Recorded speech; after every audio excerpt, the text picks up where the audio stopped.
খবরদার, বিবির সাথে এমন আচরণ করবেন না। কাল হাসরের মাঠে বিবিকে জিজ্ঞেস করা হবে তোমার স্বামী কেমন ছিল। বিবির কথা মতো সিদ্ধান্ত হবে আপনি জান্নাতে যাবেন না জাহান্নামে যাবেন। বিবিকে সেই পাওয়ার দেবেন কে? আরো জোরে বলেন কে? বিবিকে মহব্বত করার দায়িত্ব দিয়েছে আল্লাহ আপনাকে, ঠিক কিনা বলেন?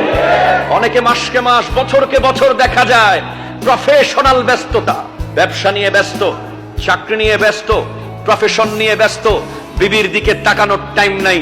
আসে শুধু বিবির কাছে রান্না কি হইছে দেখার জন্য। খাবার ঠিক মতো হইলেই সে সারাদিন ব্যবসা নিয়ে আছে, চাকরি নিয়ে আছে, বিজনেস নিয়ে আছে। বাসায় আসার পরেও বিবির সাথে কথা বলার তার টাইম নাই। ঘন্টার পর ঘন্টা মোবাইল ফোন নিয়ে ব্যস্ত, বিবির দিকে তাকানোর টাইম নাই। ওই মহিলা, ওই নারী আপনার স্ত্রী, তার সমস্ত ইচ্ছা আকাঙ্ক্ষা আপনার মাঝে এসে পূরণ করবে।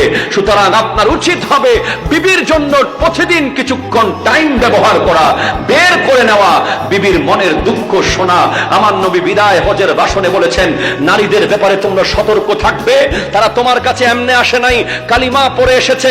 তুমি কালিমা পড়েছো বলে সে তোমার বিবি হয়েছে।